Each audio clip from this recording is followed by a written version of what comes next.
Muito bem, inteligência orgânica no ar, mais um episódio para você, que eu não sei o que você está fazendo aqui, que você acompanha esse podcast pessimista, tenebroso, angustiado, cheio de nuvens em relação ao meu futuro, ao seu futuro, macambúzio, uma coisa tensa que é pensar sobre o nosso futuro, intermediado pela inteligência artificial, que é capaz de corroer, é capaz de desintegrar, de prejudicar a sua capacidade de ter pensamento, a sua capacidade de desenvolver cognição, de fazer os seus neurônios conectarem da melhor forma que seja, para que você tenha novos insights. A rede social ela é capaz de deixar a gente repetindo cada vez mais coisas que a gente sabe, e a inteligência orgânica nasce justamente dessa dúvida. Então, se você que nos acompanha nessas plataformas perversas,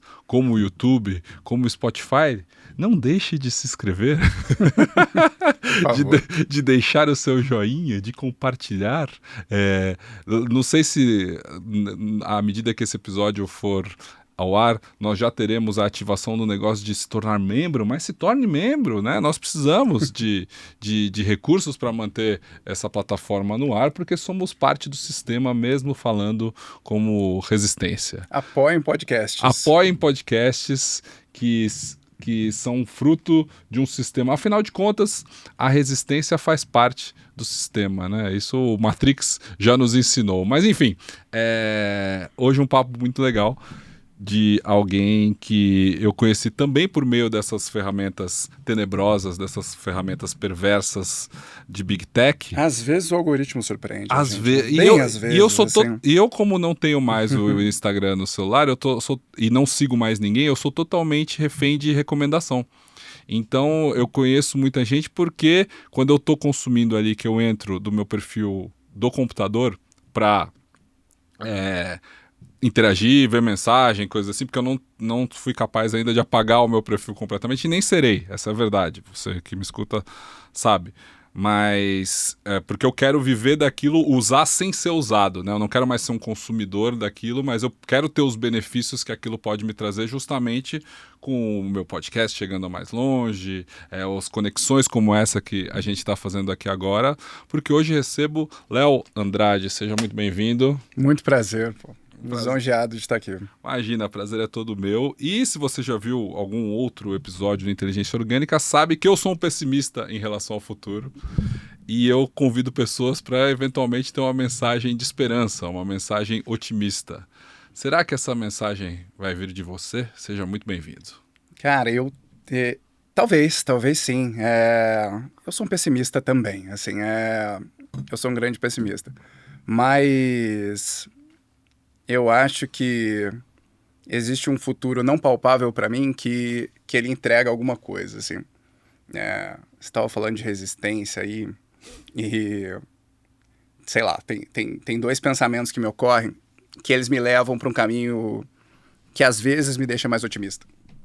Que tudo vendo e ouvindo ficção. O primeiro é lendo Isaac Asimov, A Fundação. É um livro, basicamente, é o mesmo cara que escreveu Eu, Robô. Uhum. Star Trek? Trek, não. Isaac Asimov não é Star Trek? O Eu, Robô, o Homem Bicentenário. Sim. E, cara, esse cara... Uma longa história curta. Basicamente, esse cara escreve um livro num futuro super distante, onde a humanidade já consegue fazer cálculo matemático suficiente para prever o futuro. Tipo, a matemática tá nesse ponto. E o cara que lidera esse tipo de pesquisa, ele calcula e vai prever o futuro, e ele descobre que a humanidade vai se extinguir e vai voltar para a Idade da Pedra. A humanidade está toda espalhada pela galáxia, todo um negócio. E aí, como ele fez cálculos para entender o futuro, ele sabe ele pode calcular que interferências ele pode fazer no mundo hoje para que ele não passe por isso. E ele elabora um plano, e o livro, são 3 livros, na verdade, de uma trilogia, que é a execução desse plano. E beleza, tem um monte de história. E a historinha de ficção científica e tal. Legal, é bem legal. Mas esse livro me traz uma perspectiva de futuro muito mais distante do que a minha cabeça estava acostumada. Os espaços de tempo no livro não são pequenos. Você não pode se apegar a personagens, porque passam-se muitas gerações, o negócio vai indo muito assim, para frente. E aí, quando eu paro para pensar nisso, eu penso que uma série de coisas que a gente clama por ter hoje em dia, sei lá, igualdade de gênero, enfim, pautas progressistas hoje, elas são iminentes de acontecer. Esse livro ele me traz essa perspectiva, assim, algumas coisas elas são iminentes de acontecer. Essa transformação vai acontecer. Não é um se, é uma questão de quando. Eu não sei se é 100, 200, 300 ou 1000 anos, se a humanidade não se extinguir antes, mas ele me trouxe uma perspectiva que, não, pera, 100 anos não é nada, 200 anos não é nada, 300 anos não é nada. E aí quando eu penso no futuro, assim, a partir desse presente mesmo, aí eu sou realmente muito pessimista. Eu penso, cara, estamos ferrados. Não tem uma conta onde isso dê certo. Quando a gente pensa na nossa geração, né? Na nossa, ou nas duas próximas. Mas e daqui 1000 anos? E daqui 100 mil anos? Sim. Daqui 100 mil anos a humanidade, onde vai estar? Imagina. Sei lá. Né? Então, esse pensamento ele me traz um certo alívio, assim. Ele... É muito bom ter essa visão histórica das coisas, né? Porque a gente tem... Eu não lembro se era o... Eu acho que era o... Não lembro se era o Leandro Carnal ou o Clóvis. Acho que era o Carnal, que eu vi uma parte de uma entrevista dele em que ele dizia que a democracia... A vida em democracia que é uma exceção. Né? Se a gente pegar o contexto histórico, a gente viveu muito pouco tempo em democracia. Se a gente pegar o Brasil, a gente tem um período curtíssimo e a gente acha que isso aqui é garantido, que a vida era isso daqui e que a gente vai continuar dessa forma. Assim, não, 2 gerações para trás já não tinha. E assim, a exceção é justamente esse momento que a gente achava que o mundo estava se caminhando para um lugar progressista, diverso, liberto, com democracias constituídas e sólidas de uma forma muito perene, e que nada, a exceção é justamente essa briga, essa luta, e aí faz todo sentido isso que você falou, que são mudanças que uma hora ou outra vão acontecer. Não sei se estaremos vivos para ver isso, mas é um pensamento de humildade intelectual muito bom, né? E aí tem uma outra coisa aí que acho que é onde conecta a resistência. E passa também por olhar para a ficção científica aí. Matrix, a coisa toda de resistência, Star Wars, mesmo a ideia dos rebeldes, essa coisa aliança. toda. Aliança. Que você pensa, pô, esses caras nunca vão ganhar. Não existe ganhar. E aí me ocorre que o papel da resistência não é ganhar. O papel da resistência não é ganhar. A resistência nunca vai ganhar. Nunca. Porque o papel dela é moldar pensamento futuro. Ela está ali sendo radical de alguma forma porque ela está plantando uma semente que no futuro vai transformar aquilo em não radical. Mas sempre vai ter essa angústia que você falou. Acho que essa angústia que é a esperança. A esperança, porque se a gente não fosse angustiado, aí sim a gente estava na merda. Mas acho que enquanto ainda existe uma angústia com o futuro, ainda existe uma possibilidade de um bom futuro. Muito bom. Enquanto existe angústia com o futuro, existe a possibilidade de um bom futuro. Da questão da resistência, deixa eu só contextualizar aqui para quem não se lembra, porque a gente fala de Matrix como um filme presente e como uma citação que para nossa geração é muito tranquila, mas é um filme de 26 anos atrás, né? Já faz muito tempo. Então deixa eu contar para você, que você não é o público desse canal, mas se você for, Matrix, um filme de 1999, que você já deve ter assistido ou ouvido falar, tem 3 episódios, né? O segundo episódio tem a conversa do Neo com o arquiteto. Que é sensacional. E aí o Neo, o arquiteto, vira para ele e fala... Eu não sei se eu conversei com isso com o Marcos Bruso ou com alguma outra pessoa aqui, ou então com você dessa forma mais inteira agora. Mas o arquiteto é o criador do mundo, né? Que é uma conversa, uma metáfora, talvez uma conversa com Deus, com a força criadora, com o que quer que seja. E aí ele fala pro Neo, cara, você já é o sexto escolhido. Já foram destruídas 5 cidades como essa que você viu aí. A gente entendeu que para Matrix funcionar bem é necessário... Isso precisa acontecer. É necessário a gente dar a ilusão de escolha, né? E quando você traz isso para o capitalismo, quando você traz isso para a esfera do mundo que a gente vive hoje, é muito forte. Né? A gente precisa acreditar, ter a ideologia. O que você falou é necessário, mas a palavra que eu trabalho é com propósito. A gente precisa da resistência para ter propósito. Para levantar e fazer as coisas. A gente precisa ter a que resistir, né? A gente precisa de uma força opressora para gerar a nossa criatividade ali. Até porque há sempre algo novo a se resistir. Então, sei lá, tudo que a gente entende que é pauta progressista hoje, no futuro as pessoas vão rir da gente. Exato. Assim, cara, eles lutavam por isso, nem acredito. Isso é básico.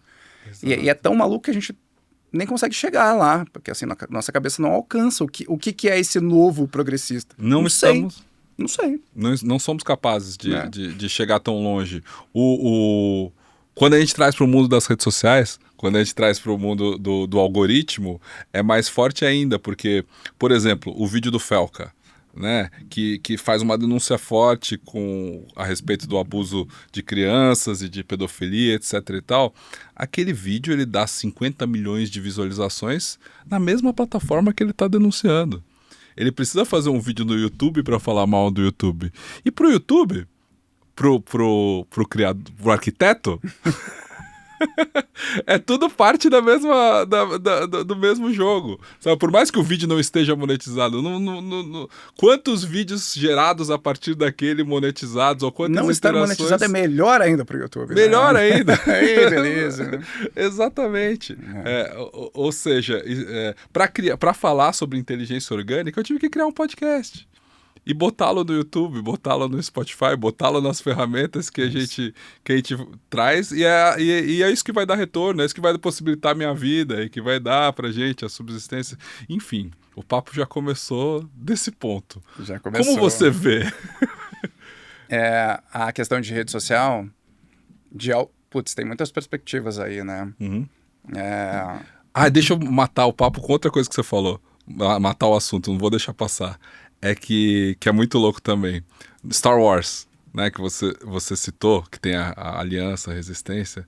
Eu acho que poucas pessoas entendem que os filmes feitos pela Disney, os 3, né, que são muito piores do que a trilogia, não só a original, mas a continuação lá de 20 anos atrás.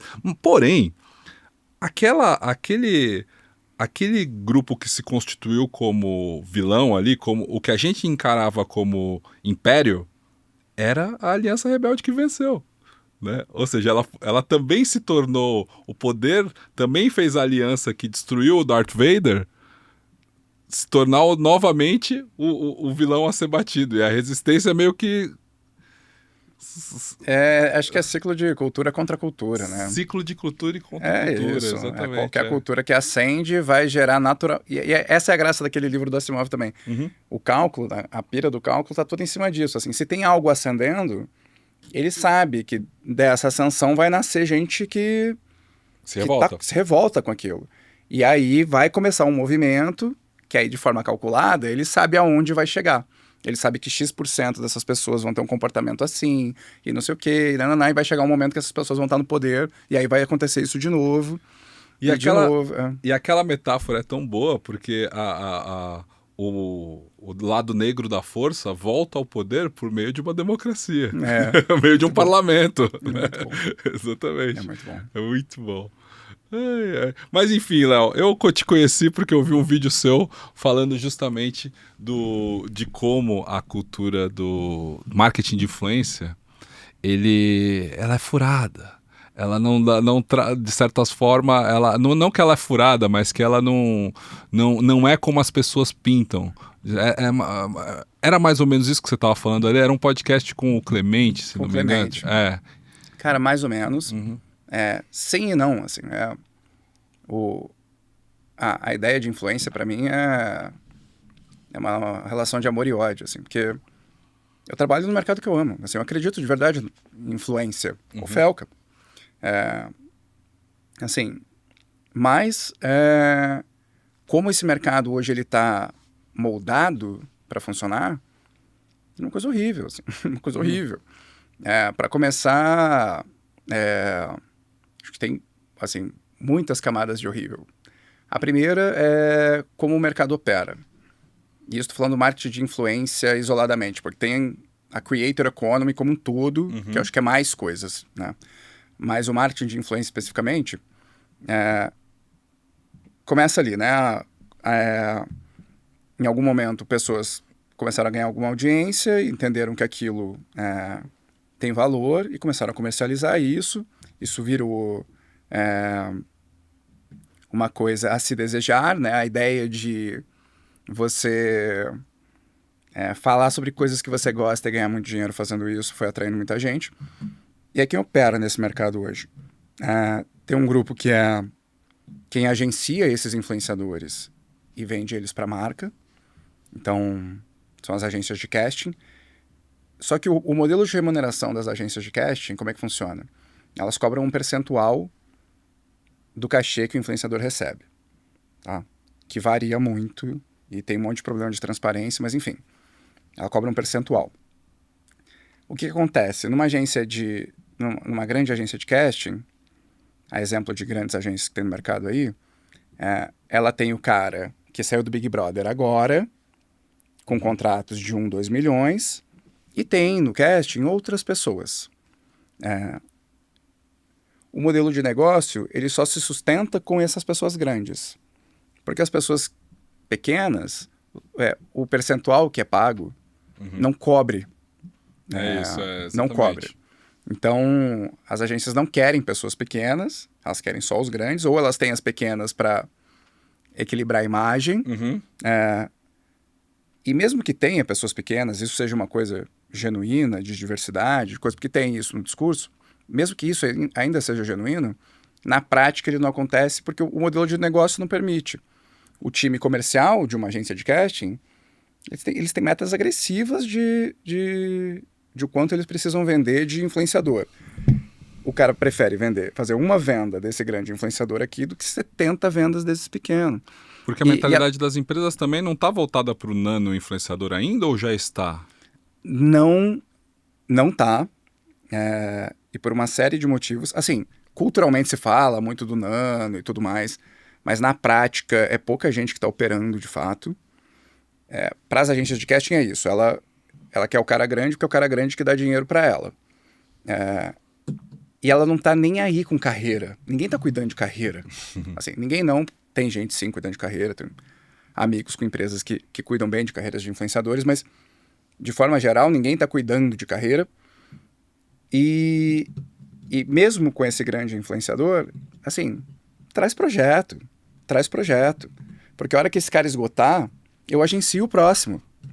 Eu não me preocupo com a saúde dele, com o futuro dele. Eu não me preocupo se isso é bom para ele ou não.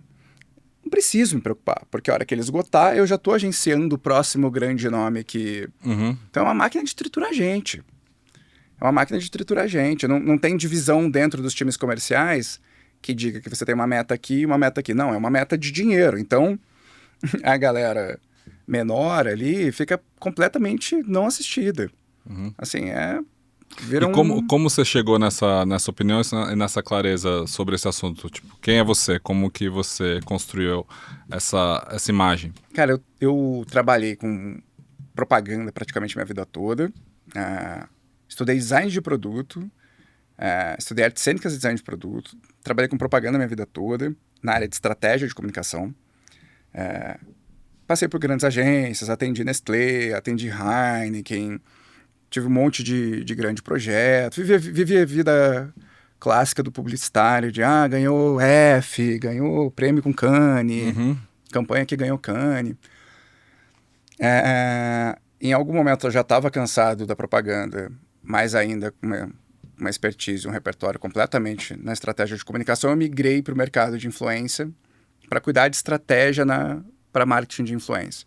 Fui para um grande player, fiquei lá, e aí lá eu comecei, entendi que a estrutura não favorece o criador de conteúdo, apesar de parecer que sim, favorece algumas pessoas, não o sistema, obviamente, como tudo no capitalismo, mas E aí tá, depois eu fui empreender, mas eu continuei trabalhando com criadores de conteúdo o tempo todo.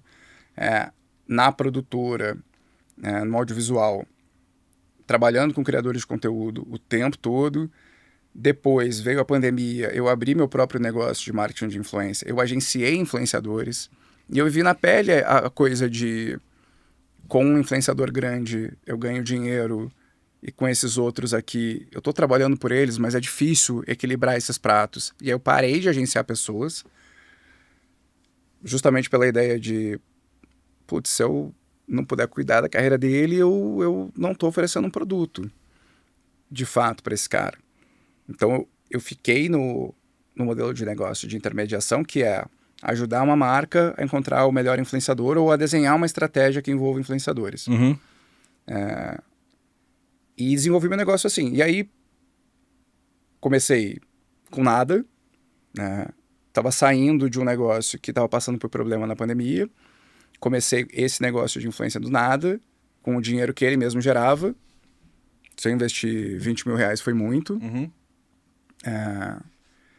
E aí, ali, eu encontrei um monte de mais lacunas do que as que eu já conhecia. Uma lacuna de transparência violenta, um mercado que é isso. Informal pra caramba, com o próprio algoritmo que moe a vida do criador. E um pouco desse mercado que eu frequentei, Léo, é muito uma coisa de... Cara, numa terra em que ninguém sabe nada, quem grita mais alto tem certeza e leva quem tem uma boa comunicação, quem faz um PowerPoint bonitinho, meio que domina, exatamente, né? Quem parece que tem uma estrutura melhor nesse sentido, assim, ou seja, é uma coisa tão informal o mundo do criador de conteúdo que faz publi dessa forma, que qualquer um que botar um contratinho melhor, que tiver uma cara de agência bonita e que tiver representado por alguém que te recebe numa sala com café, vai fechar mais contrato por isso do que pelo efetivamente. Ou seja, eu meio que o executivo da. Não sei se antigamente ou se ainda é assim, mas o executivo da empresa. Ah, cara, o que você me dá aí? Né, o número que você vai apresentar, eu vou falar, beleza, vamos aí. Cara, eu acho que algumas coisas. Ele já não é mais tão assim. Tão amador, ele evoluiu bastante. Mas está muito longe de um modelo ideal ainda. Mas ele foi esperto de se colocar num hype. Então, assim, marketing de influência funciona. Cara, funciona e funciona muito. Funciona tanto que empresas, mesmo gastando dinheiro, mesmo meio sem olhar, meio sem estratégia, conseguem ter resultado. Mas...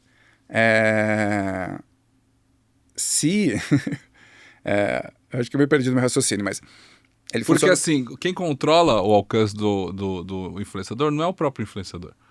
E não existe. Então, tem um ponto aí. Mas concluindo a coisa da profissionalização, chegou no momento ali que a estrutura entrega alguma coisa. Uhum. Só que hoje começou a profissionalizar, entrou nesse hype, entrou no hype e ficou no hype. Então, algumas marcas contratam influenciador meio sem entender. Assim, é meio que porque tem que. Não, Porque tem que. não. Ah, mas quem são os influenciadores da minha campanha? Até a campanha a gente contrata aqui uns 4, 5 para se precisa ou não precisa. Ninguém pensou nisso. Ou se pensou muito pouco. Agora, sobre a questão do algoritmo e de quem escolhe ser influenciador de fato, é uma coisa realmente maluca, que parece muito com o mercado artístico. Estava falando isso para o Clemente, que é do mercado da música. Se acontecem muitas coisas. Tem um problema grande de autenticidade, um paralelo com o artista ali. Por quê? Os criadores de conteúdo são, de certa forma, um artista, né? Eles materializam alguma coisa que não é exatamente uma música, não é exatamente uma peça de arte, mas ele materializa um pensamento, seja ele mainstream ou... Um vídeo curto, um conteúdo. Um conteúdo. Que pode ser, que seria o comparativo com uma música, seja. Numa outra dinâmica, mas sim. Ele tá ali e tá criando aquilo. E aí o mercado começa... Algumas pessoas ascendem, isso dá muito dinheiro. E o mercado começa a dizer que autenticidade é o que vende. Autenticidade... Não, a gente quer autêntico, cara. Não é o número, a gente quer pessoas autênticas. Qual que é o efeito disso? Quando você transforma a autenticidade numa moeda, todo mundo passa a buscar ela. O que está acontecendo com essa geração de influencer? Tá todo mundo obcecado em descobrir a si mesmo. Obcecado em, será que essa música tem a ver comigo? Será que se eu postar isso aqui passa a minha vibe? Eu vejo gente que deixou de postar coisas, tipo, deixou de postar alguma coisa nos stories porque não estava bonito o suficiente, não tinha visualmente a cara que aquele perfil passa. Então, quando as pessoas estão tentando simular uma autenticidade, acabou. Não tem mais autenticidade. Ou pior, a pessoa vira um personagem dela mesma. Assim. Ela fica tentando escrever num papel quem ela é, e aí ela lê aquilo que ela escreveu, que provavelmente ela idealizou dela mesma. E ela tenta atuar de acordo. Mas ela é um personagem de si mesmo. É maluco isso. E não necessariamente isso leva, mesmo ou autenticidade genuína ou autenticidade forçada, nenhuma necessariamente leva isso para alguém ascender ou não. Outro dia a mulher recusou o banco do avião para uma criança e ganhou milhões de seguidores. E aí as marcas foram correndo atrás dela. Foram. Mas para mim tem um agente... De momento. Mas tem uma coisa que conecta, que faz o influenciador ser influenciador. Para mim, influenciador ele é uma espécie de vetor cultural. É alguma coisa que está no zeitgeist aqui, alguma coisa que pode ser um sentimento, pode ser uma angústia, pode ser alguma coisa que está no zeitgeist. E aí alguém é escolhido pelo movimento cultural para ser porta-voz dele. E quando você olha para um monte de coisas de movimento cultural e a participação na internet, você vê a ascensão de várias conversas interessantes, assim. Toda a conversa, por exemplo, da sexualidade como saúde, sexual care. Cara, começou com influencer falando de vibrador. Há uns anos atrás, e assim, há poucos anos atrás, grande parte das minhas amigas e amigos tinham vergonha de dizer que tinha um vibrador. Hoje é uma conversa que todo mundo fala, vibrador você tem esse, nananã, já usou plug, não sei o quê. Caramba. Normal. Eu ainda não cheguei nesse zeitgeist aí, não. Na minha bolha não furou, mas que bom, cara. Mas é uma conversa que está acontecendo. Sim. Existe mais naturalidade. Já existe mais naturalidade. E ela foi fomentada por criadores de conteúdo. Então é isso, assim, o criador de conteúdo, ele, ao mesmo tempo que ele alimenta um movimento cultural, ele é alimentado por ele, no ponto de vista de audiência, de pessoas. As mudanças sociais efetivas na sociedade causadas pela cultura da influência e das redes sociais são visíveis, absurdamente visíveis, assim, né? Hoje em dia as pessoas sabem mais o nome dos ministros do STF do que da seleção brasileira, né? Esse exemplo é o mais claro sempre. Porque a polarização joga isso diariamente na cara das pessoas e aí, enfim, a gente tem esse sujeito político baseado que sabe Muito pouco porque ele está alimentado por vieses e, enfim, esse é outro problema do mundo digital. Mas do artista que você falou e o influenciador em si, que cria esse pedacinho de arte, que é o conteúdo dele, no caso da música, os artistas sofrem muito por estarem sujeitos ao algoritmo do Spotify. O criador sofre por estar sujeito ao algoritmo da rede social. Coisa. Exatamente a mesma coisa. E aí, exatamente como na música, o mercado depende do transgressor. De novo, a resistência, né? Uhum. Alguém tá lá entrando no algoritmo, só que o algoritmo cansa. Aquela coisa igual cansa. E da onde nasce o que vai cair no algoritmo de novo? É o que tá no marginal, que tá fora da bolha. E alguém tá fazendo isso. E alguém tá fazendo isso fora do radar. Até o momento em que ele ou ele viraliza. Vai acender, ou alguém vai roubar aquilo ali e levar pro mainstream. Mas é isso. É uma coisa emergente que tá querendo ebulir e vai ebulir. E é complexo, né? Porque você vai dizer pro artista... cara, pro músico, não faz o que o algoritmo quer. Cara, ele vive disso. Ele vive disso. É refém. E ele é grato a isso. Mais a isso. Ele... Existe isso aqui. Ou seja, cara, ele meio que pensa... Eu ascendi socialmente por causa disso.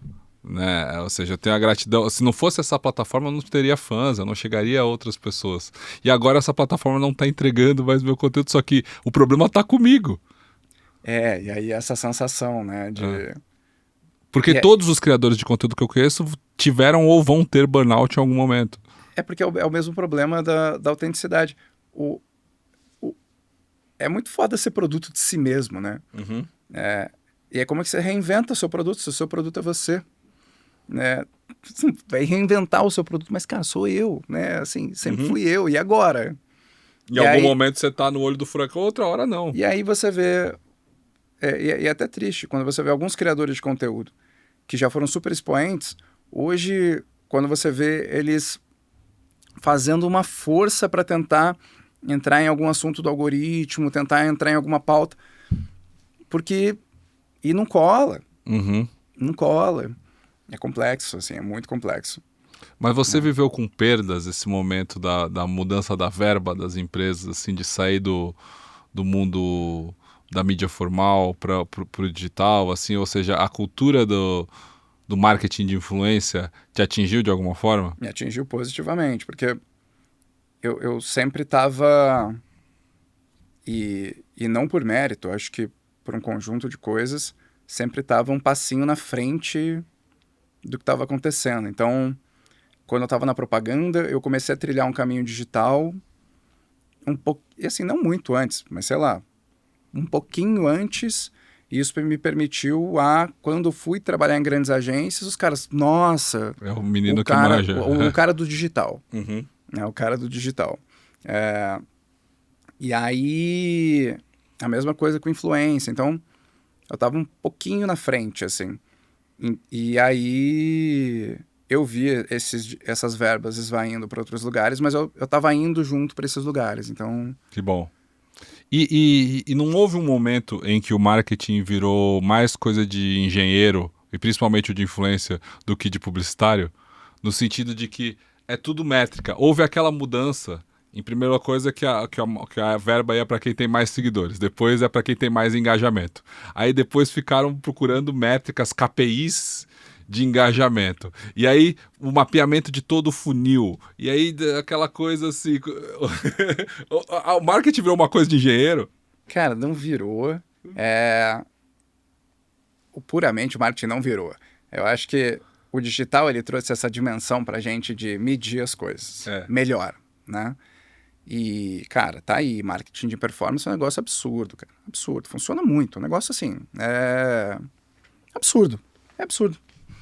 Quais as diferenças para quem não... Marketing de performance, você está falando em geração de venda mesmo. O bannerzinho que fica caindo, que aparece para você 15 vezes e você se convence a comprar. Os anúncios na sua rede social, exatamente. Você convence a comprar um produto. Mas onde o influenciador sofreu nesse negócio? Ele nasceu dentro de um ambiente digital.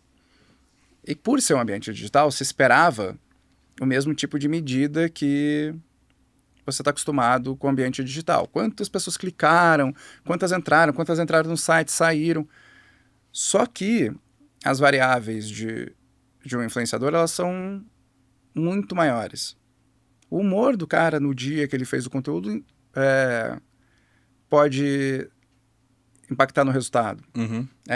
Se aconteceu alguma coisa antes, se o Papa morreu, se não sei o quê. Bom, se bem que isso também afeta outras mídias, mas se no dia anterior o influenciador postou um negócio que não interessou muito as pessoas, pode ser que hoje o algoritmo dele não tá tão bom e na hora de ele postar a publi da marca, não entregou. vai ter um impacto de resultado. Claro que também depende de bom conteúdo, né? Claro. Mas as variáveis são muito maiores, assim. São muito maiores. E aí tem a própria variável de... Quando você compra TV, você está comprando espaço e é isso, né? Você está comprando espaço e acabou. Tem as variáveis externas, né? Dependendo do dia, o Jornal Nacional pode tomar audiência maior ou não. Ok. Mas no caso ali, tem a própria imagem da pessoa e um meio que ele não é um meio feito para propaganda. E aí as marcas querem que o influenciador fale 15 coisas no mesmo conteúdo. Clássico, né? Na propaganda também era assim. É assim. E aí é isso, não é efetivo. Assim, um conteúdo de marca na rede de influenciador, ele pode ser ou um merchandising, ou uma propaganda, que é interrupção. Olha, eu tô aqui com a sua marca, não. O segundo, um merchandising, que é programação aqui. Falando nisso, eu adoro esse produto aqui, maravilhoso, não sei o quê. Ou ele pode ser branded content mesmo, que aí é uma coisa que é mais orgânica. E é difícil chegar lá no branded content. Assim, difícil gente que está fazendo mesmo, assim. As marcas têm medo. Elas querem que ele fale. Elas querem justificar o investimento, né?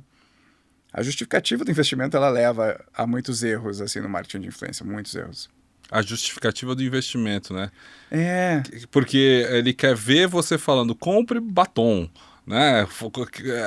Eu tô aqui, a marca tá me pagando por isso. E isso é menos efetivo do que estou aqui vivendo, olha só que delícia essa bebida no meu pôr do sol, curta comigo. Sem nem mencionar o nome da bebida, é isso?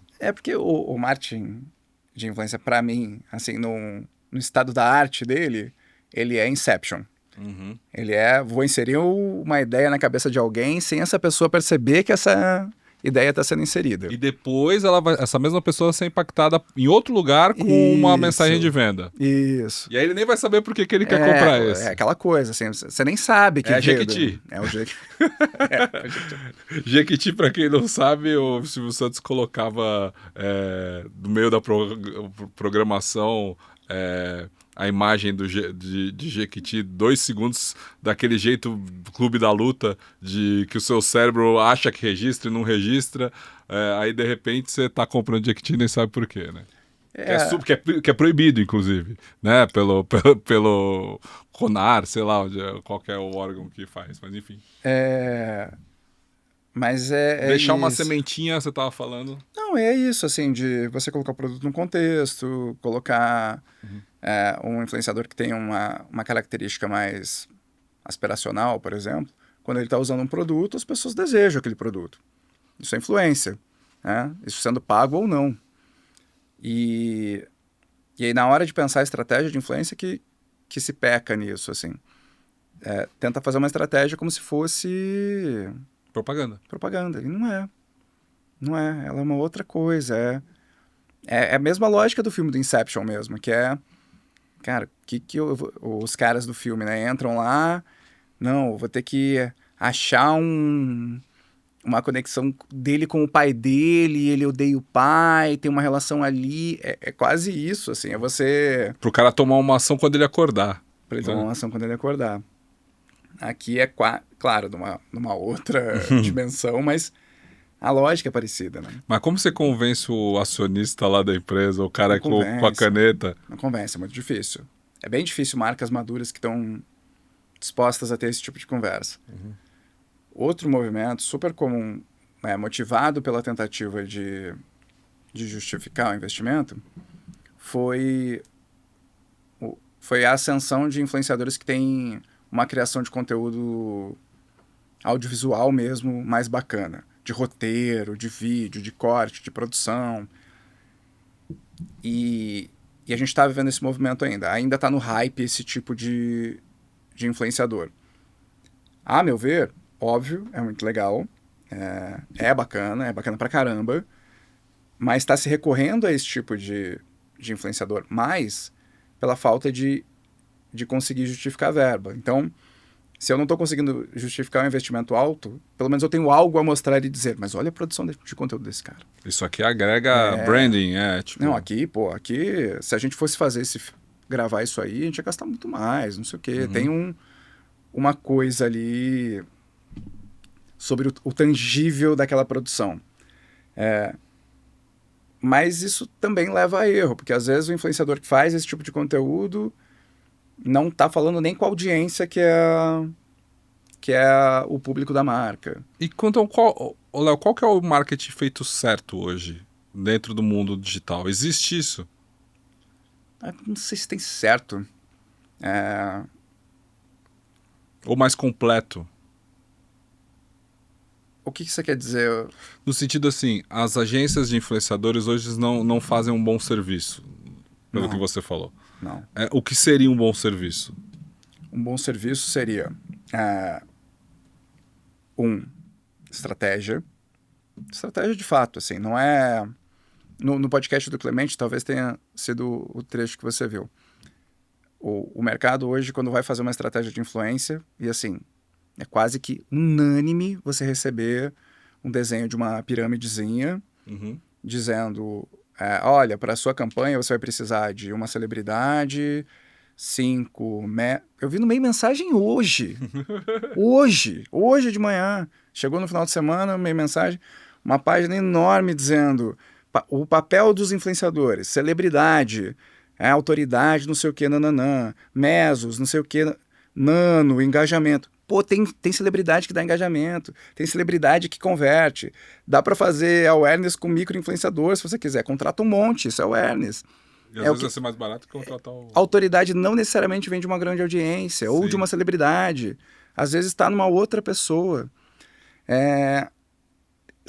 Tem tantos jeitos de fazer que assim, a pirâmide ela não está errada, mas ela é um único jeito extremamente limitado de olhar para marketing de influência e que está sendo feito quando eu comecei nesse mercado em 2016, 2017, ainda é igual.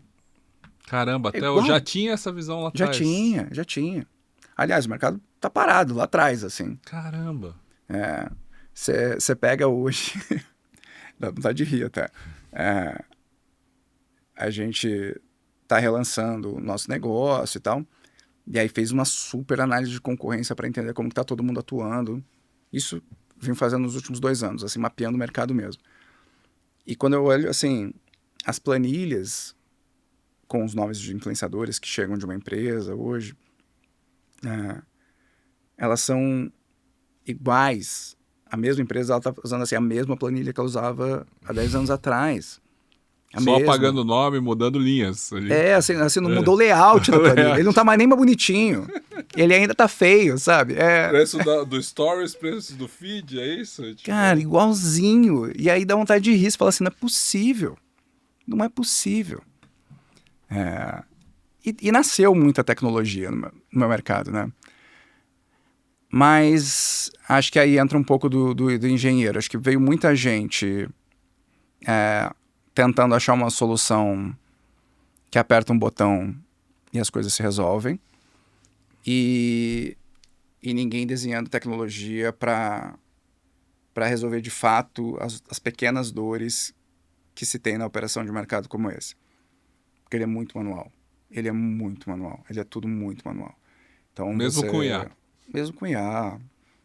A gente está trabalhando IA de um jeito diferente, mas Como? A gente está criando uma IA vertical, que ela basicamente ela olha para o negócio como um todo.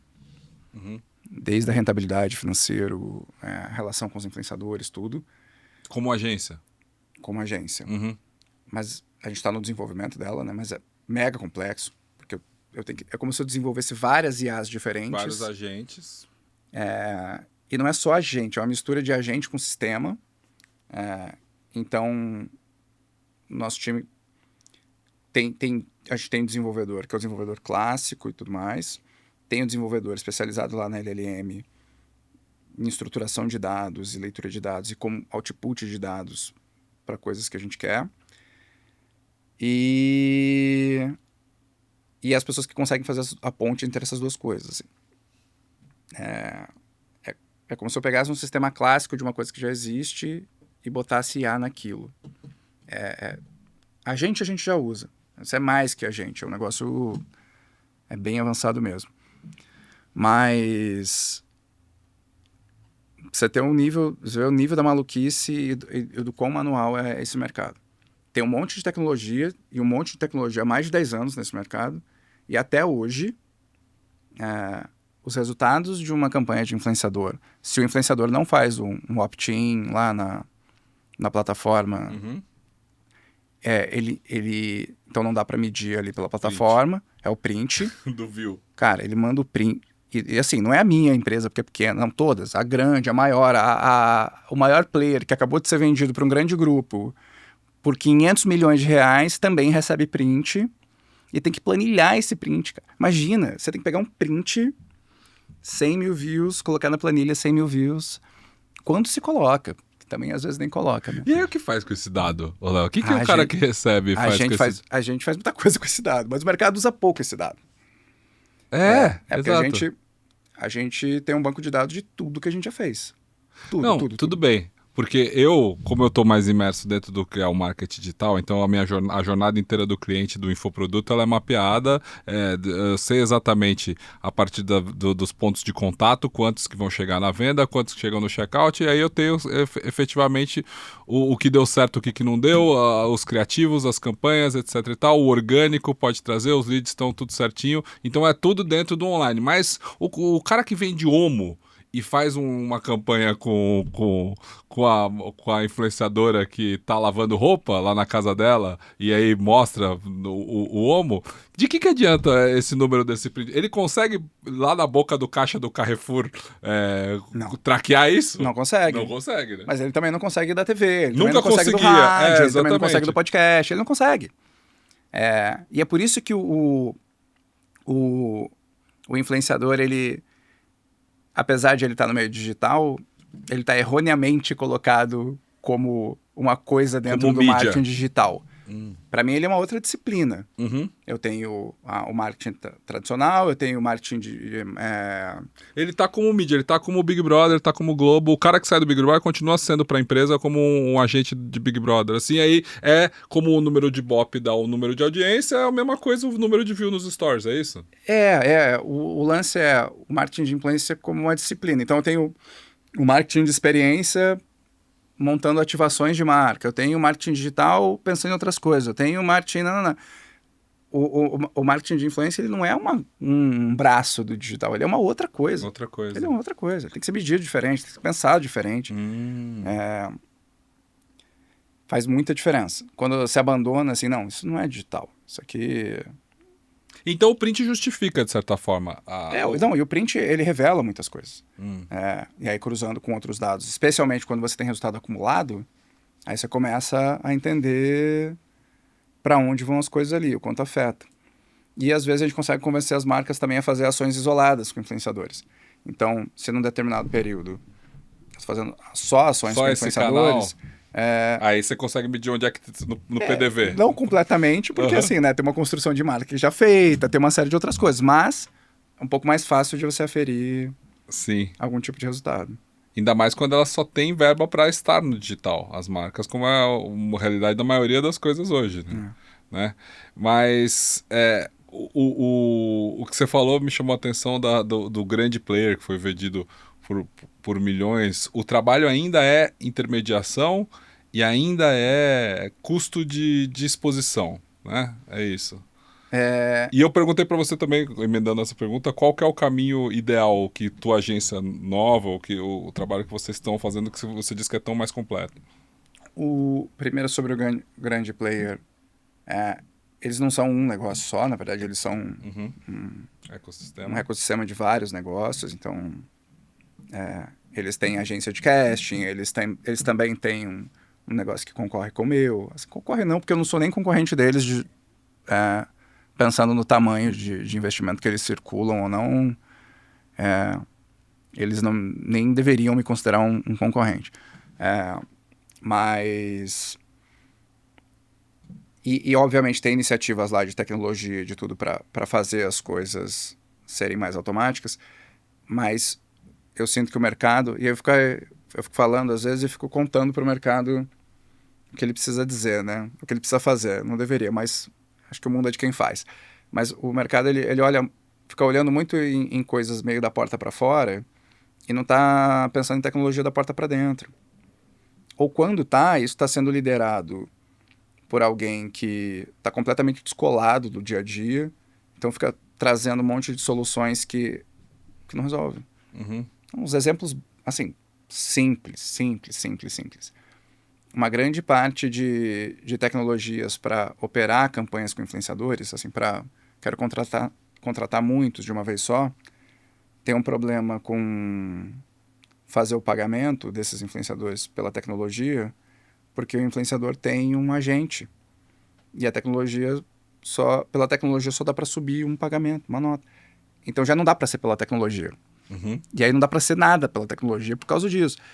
Isso é um dos exemplos. Tem um monte de coisinhas pequenas, assim, que as tecnologias são desenhadas para resolver uma coisa, mas a realidade do mercado é um pouquinho diferente. Isso já impossibilita o uso da tecnologia no dia a dia.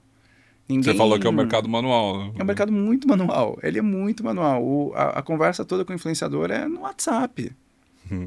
Ele manda o print no WhatsApp. Sim. E aí, o que fizeram? A tecnologia foi lá, vamos criar um app para ele. Não usa. Não quer. E um app para contratar também, para achar, não sei o que lá. Aí né? não vê, não viu, não entra. Acho que tem uma outra coisa que é marketing de afiliados, Sim. que está dentro de influência, aí até tem um uso maior. Mas para influência mesmo tradicional, conteúdo, assim, uma dificuldade muito grande de adoção, porque se cria o produto primeiro e depois você vai entender a entrada cultural daquilo. É muito difícil a gente fazer as pessoas baixarem alguma coisa nova ainda, né? Baixam. E se pode baixar, mas não vai usar. Não, mesmo que não baixe, que seja assim, pelo browser.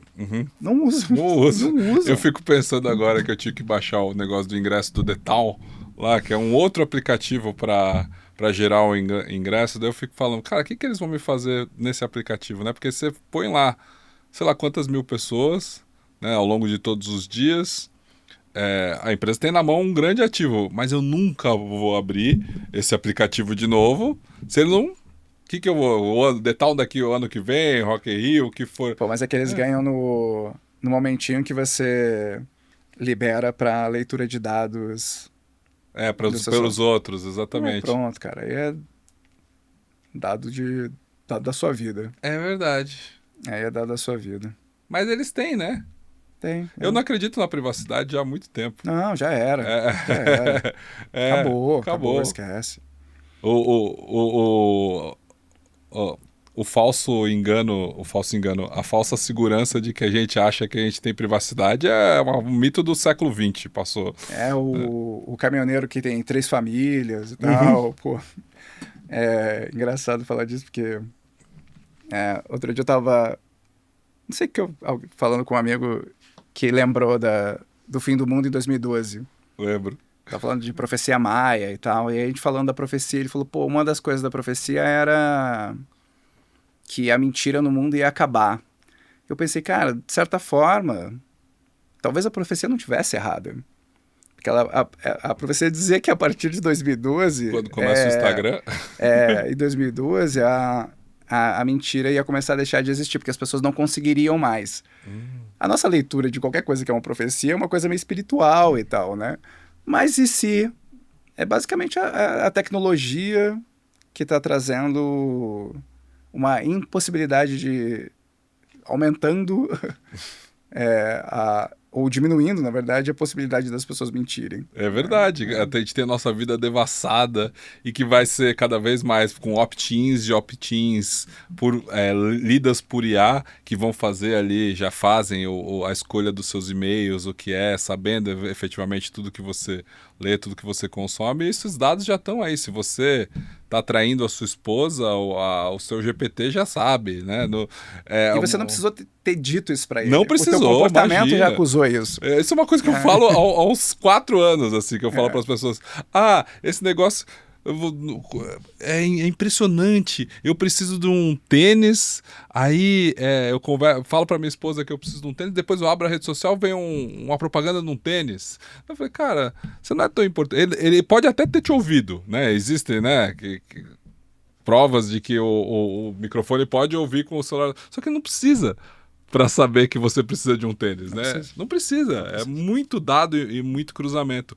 E agora a gente começa a saber como usar esses dados. Mas de profecia em profecia tem o que o Gary Vee fez há uns 2 anos, que eu acho muito verdadeiro. Já vejo isso acontecendo, de que em até 10 anos a maioria dos influenciadores serão IAs. Será? Eu não concordo. Você não concorda? Não concordo. Porque IA está produzindo conteúdo. Está nascendo influenciador de IA. As pessoas já não estão mais nem consumindo conteúdo, porque tem uma IA consumindo para elas, né? Consumindo, fazendo curadoria do que chega, de alguma forma. E se tem só IAs criando conteúdo e as IAs estão lendo conteúdos, as pessoas não estão mais envolvidas nesse processo. Sim, a teoria da internet morta. Mas aí eu entendo que, ao meu ver, o influenciador vai ter um papel importante porque é a necessidade desse artista, que é esse fora da curva. Quem que vai romper a barreira nova para as IAs conversarem de outra coisa entre elas, sabe? Quem vai ser a resistência? Quem vai dar o assunto novo para as IAs ficar conversando entre elas lá, sabe? Eu acho que aí vem de pessoas. É engraçado. Eu tendo a concordar em tudo que eu estou mergulhado nesse mundo de IA, porque a maioria dos conteúdos que hoje são consumidos por seres humanos, e a gente acha que dentro da nossa bolha são conteúdos reflexivos, ou então mesmo da polarização política. Não, as pessoas ainda estão vendo vídeo de gatinho e vídeo de garrafa descendo escada, e o que seja a viralização mais fácil do riso possível. A IA já tem a tecnologia para construir esse sketch de humor muito bem feito, né? Ela já tem a capacidade de criar, ou seja, orientada para o pessoa, ou seja, o futuro das agências, né, que ele fala, é justamente as agências vão ter um monte de influenciadores com muitos seguidores já que não vão ter dor de cabeça, não vão ter dia ruim, não vão ter momentos de menor criatividade, porque a partir dos dados da inteligência do que está engajando e dos primeiros segundos, ela vai ser capaz de criar momentos super genuínos pela tela que vão hipnotizar nós, que somos ratinhos de laboratório. Concordo. A minha questão aí a gente vai começar a sentir coisas novas.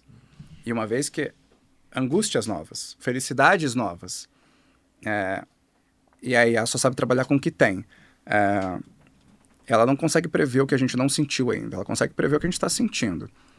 E aí acho que entram pessoas, assim, a pessoa, a não ser num futuro de 1.000, 2.000, 100 mil, aí tudo pode mudar. O futuro do ser humano passa pela arte, né? É uma das conclusões que a gente sempre chega aqui. A arte, ela é humana. Ela é essencialmente humana, né? Ou seja, a capacidade de não só produzir o vídeo, o excerto, mas daquilo ter camadas, né? Daquilo ter história, daquilo Camada ter... reflexiva daquilo, de uma dor, de uma qualquer coisa. Isso a IA não vai fazer É. ainda, por enquanto. Mas para fechar esse papo, né? Eu gosto sempre de fazer essa pergunta mais difícil. Hoje você também é produtor de conteúdo, certo? E, Cara, de certa forma ali, ou não? Com uma necessidade de ser um CEO criador? Alguma coisa assim? Existe essa necessidade. Eu não consigo me expor tanto, assim, eu me canso. Mas felizmente, e acho que aí tem um bom exemplo até porque você estava falando. Felizmente está rolando um movimento cultural e aí se reflete em influência de pessoas em busca de alguns conteúdos mais profundos. O Marcos Bros é um exemplo disso. Uhum. Ele é um desses vetores de um movimento cultural acontecendo. E ele não é o único. Né? Tem a Rita Von Hunt aí, que está falando há décadas, mas agora aqui isso tem um peso. As pessoas... O vídeo de gatinho vai cansar. Sim, é que eu vivo dessa bolha desde sempre. A minha agência foi criada para esses conteúdos. Sim. Né? Então, ele existe, né? Ele é representativo e, pô, eu trabalhei com influenciadores que somam mais de também 100 milhões de seguidores, que seja. Mas a busca que eu vejo agora é justamente a mesma que eu tô de desconexão. E aí passa por essa profundidade. Uhum. Sei lá, a Casa do Saber, por exemplo, vai se beneficiar muito, vejo dessa forma. Instituições que estão trazendo reflexões mais profundas vão se beneficiar muito, assim. Uhum. O Marcos Bros, para mim, é um baita exemplo disso. Ele é ótimo. As pessoas param para ouvir o vídeo dele de 5 minutos, que ele tá falando de Heidegger, e a parada toda, pô, legal pra caramba.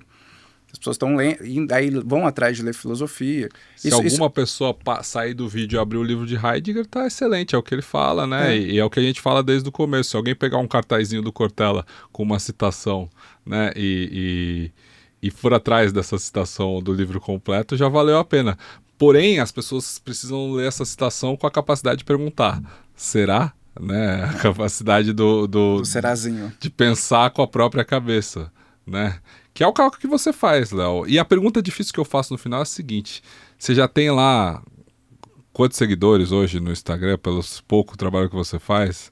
Ou em qualquer rede social que você se dedique? 6 mil seguidores. Eles te conhecem pessoalmente, todos? Não, obviamente não.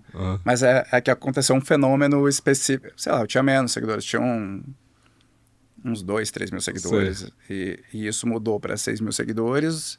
A partir do Clemente, lá do podcast? Não, em algum momento na pandemia, eu gravei um vídeo falando sobre o cu do homem hétero.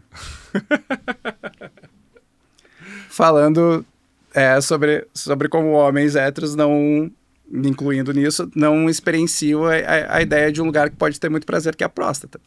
Que comprovadamente é o ponto G masculino. É um vídeo falando sobre isso.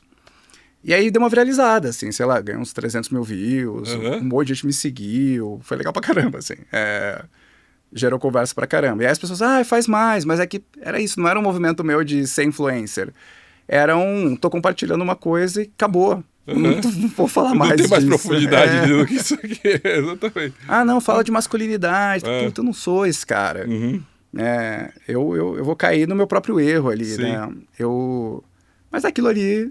Eu senti que eu tinha algo pra falar. Eu fico nessa noia de que, assim, se a maioria das pessoas interagem comigo por meio de uma rede social, nunca vão me encontrar, só vão me encontrar através do meu conteúdo, né, que é esse aqui, faz diferença para elas se eu sou real, se eu existo ou não? É uma ótima pergunta. Talvez não, mas assim, acho que faz diferença se você, real ou não, se conecta com ela, né? Uhum. Vai a pergunta: o que é existir? Né? O que você considera que é existir? A gente pode existir mais para frente, existir mais para trás, deixar de existir, mas o bom é Vidas simultâneas. Enquanto existimos, que bom que a gente cultiva a inteligência orgânica. Léo, prazer te conhecer. Pô, muito prazer. Muito bom esse papo aqui, muito profundo, né? Denso, na verdade, não tenso. Mas... esse assunto me faz disparar a falar. Eu tenho uma matraca aqui. Mas é bom. O podcast é bom quando a gente dispara a falar. É uma capacidade humana que eu admiro. Uma boa capacidade. E que a gente tem que cultivar uma boa capacidade humana. E se você talvez não seja tão familiarizado com termos técnicos aqui ou com essa conversa mais do marketing que a gente fez aqui agora, procure saber. É para isso que servem conteúdos mais densos, para que tanto numa conversa menos óbvia, você seja capaz de cultivar a sua inteligência orgânica buscando, né, um entendimento mais profundo se isso chamou a sua atenção. Isso se chama educação. Isso se chama pesquisa, aprofundamento daquilo que você sabe, capacidade da gente ter aquilo que eu falei no começo que a gente está perdendo, que é sinapses, né? É cognição. Valeu, inteligência orgânica fica aqui, a gente volta em breve.